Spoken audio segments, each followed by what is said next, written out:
So the question then is exactly that.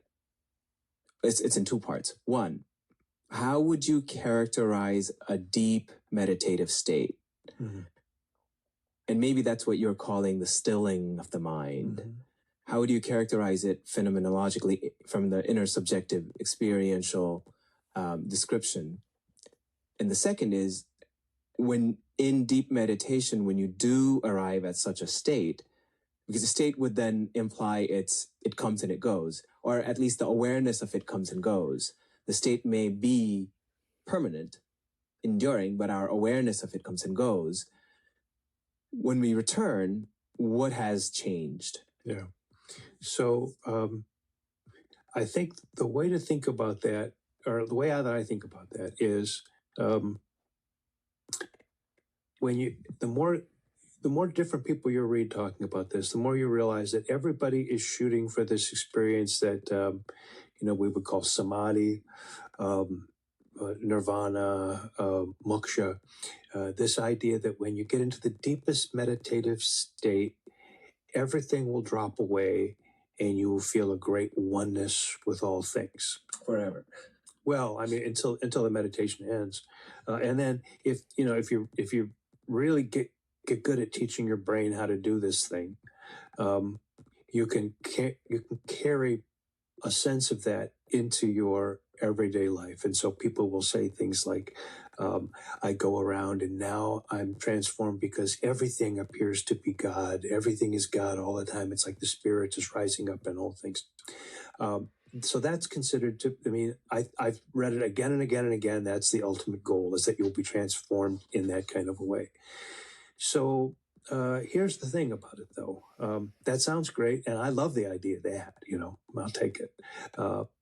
But it turns out that if you look at the brain science on this, we have this place in our brain, in the parietal lobe, that is basically responsible for creating a sense that my body ends here and the world happens out there. And you can see in terms of evolution why this would be a really handy thing to have, especially in a world where there are tigers and all snakes and stuff. So, it's good to kind of know where I end and where that begins.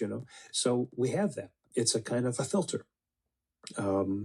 There's a book by a woman called Stroke of Insight. I don't know if you have read this book, where she has this hemorrhage on the left side of her brain, so she's living on the right side of her brain, and that's the way she sees the world. It's like the filter has been destroyed, and now she lives in that place. So some of the scientific work on this suggests that what happens is that place in the parietal lobe where we distinguish the difference between ourselves and that, it goes quiet. So you mean to tell me that experience of oneness is actually a brain thing? Or is it coordinated with the brain thing, or what is it? Well, another one says, well, that happens when all of a sudden the energy shifts from the frontal lobe to the parietal, and then so they have various kinds of, but what they're basically saying is that this thing that we're shooting for, that we say Samadhi is a real thing, but it's something that's happening in our brain. So what could be happening in meditation? What does enlightenment mean if it's not having the brain experience? Remember, because according to Sankhya, that's still Prakriti, right? It's like a twitch in your knee. It's much more dramatic. It's awesome, but it's still there. So what could enlightenment be if it's not that? And it would be great to have that. And I'm not saying anybody should not have it. And if it happens naturally as part of your meditation, that's awesome. Embrace it.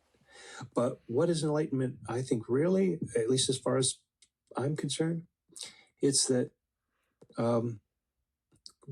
this world that we live in, this world that's all around us, none of it is the way that we think that it is. And this isn't just a philosophical point of view. It's the science.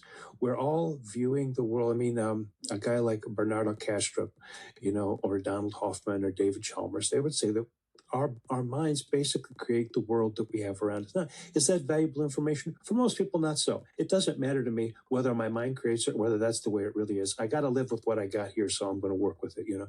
But it's all reality is kind of a heuristic, by which I mean it's not really the way it is, but I'm going to act as if it is because that's what works, you know. So this world is all comes to us through these filters.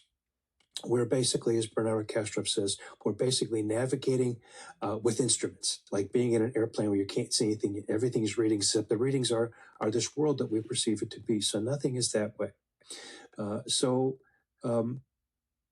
What I think meditation is able to do is it's able to take us down to a point of stillness where we're able to let those filters drop a bit, able to get into something more like the state that the woman who wrote Stroke of Insight. If we can just let those filters go, we begin to, is it something that's more real? Well, that's a question. Can you ever get out of the brain or just have different kind of brain experiences? And because they're different, you think that they're more real. Maybe they're just a different kind of unreal. But whatever they are, you can have those experiences, and meditation will lower those filters. So the idea is that if you lower those filters enough through a regular practice over and over again, what one of my teachers, Forrest Knudsen, calls the Samadhi therapy. If you do that often enough, when you go around the world, when you're going around in the regular world after meditation, you take a certain amount of that awareness with you. You realize that what you're seeing around here is coming to you through a kind of filter of perception and all these kinds of things. And it kind of changes the way you engage in the world. And if the Sankhya people are right about the idea that that even the mind is part of the physical universe, then whatever it is that's outside the physical universe is absolutely undescribable in language. So everything you say about what this is, what I'm saying, what you're saying, what anybody's saying, they're all a kind of a story.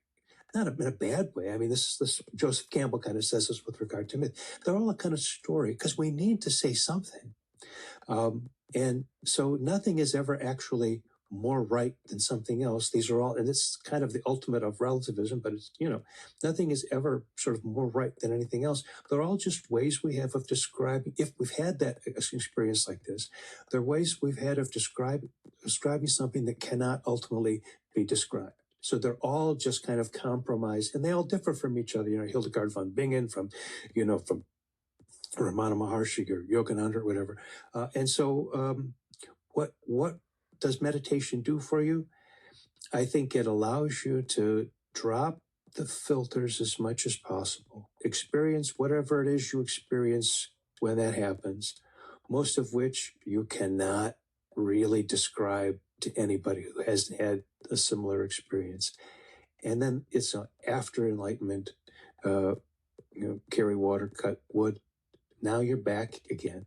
And you can romanticize it and say, I see God everywhere. But the fact is, what you basically see is an awareness that I'm viewing everything through filters and thinking it all through a mind with limited ability to touch the real. And that's almost a different way of saying the same thing, but it's much less romantic. It's much more pragmatic and everyday. So, when it happens, maybe it isn't what you thought it would be. Maybe what we all hope enlightenment is going to be is a little bit more like the stories in Yogananda's book. But when the real thing happens, it turns out it's not really dramatic in those kinds of ways. It all seems natural. You wonder why you didn't see it that way before. It's not like anything's changed. It's just like you've just seen it for what it is. So I don't know, we're all striving. Everything I say, if you follow my point of view, is a story. I'm just telling a story about the way I see things, and I think that's what everybody else is doing too. You do the meditation, you try to get the most unfiltered view of what this whole thing is, and you just go with what you get.